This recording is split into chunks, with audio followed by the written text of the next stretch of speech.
Girls, આજે એક ગુરુ મંત્ર આપું છું. કશું જ છોડવાનું નથી કહેતી. બહુ કીધું કે શુગર છોડો, આમ કરો. તો તમે જેવા છો એની સાથે તમારે તમારા 24 કલાકને 3 ભાગમાં ડિવાઈડ કરવાના છે. એટલે કે 8 કલાક ઇમોશનલ પ્લેન માટે, 8 કલાક મેન્ટલ પ્લેન માટે અને 8 કલાક ફિઝિકલ પ્લેન માટે. ઇમોશનલ પ્લેન એટલે કે પોતાની જાત સાથે વાતો કરવી, પોતાને પ્રેમ કરવો અને આ જિંદગી જે મળેલી છે એને પ્રેમ કરવો, આ દુનિયાના બધા જ લોકો સાથે મળીને. તો પ્રેમ, હગ, લવ, આ બધા જ ઇમોશન્સને વધારે પડતા વાપરો 8 કલાકમાં.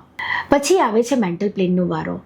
બોસ ગમે તેટલું કે, ટીચર્સ ગમે તેટલું કે, એજ્યુકેશનલ સ્ટ્રેસ, વર્ક સ્ટ્રેસ 8 જ કલાક લેવો જોઈએ. 8 કલાક બહુ જ છે વર્ક સ્ટ્રેસ અને મેન્ટલ પ્લેન માટે.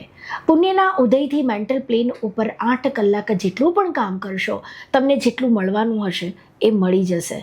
12 કલાક કે વધારે કામ કરવાથી તમારા જ શરીર ઉપર અસર થઈ તમને હોર્મોનલ ડિઝીઝની શરૂઆત થઈ જશે. ફિઝિકલ પ્લેન એટલે કે સરસ સૂઈ જવું. સૂવાથી પણ બધા જ હોર્મોન્સ રેગ્યુલેટ થાય છે. તો એક સારી સ્લીપ, એક સારી હગ અને એક સરસ કામ, આ 3ના બેલેન્સથી તમે તમારી હોર્મોનલ સિસ્ટમને બેલેન્સ કરી શકો છો અને PCOS, કેન્સર, ડાયાબિટીસ, કોલેસ્ટ્રોલ જેવા ઘણા બધા હોર્મોનલ ડિઝીઝને આપણે રોકી શકીએ છીએ.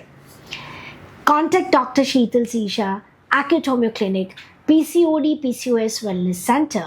Remember, emotional plane, mental plane, physical plane, 8 plus 8 plus 8 hours.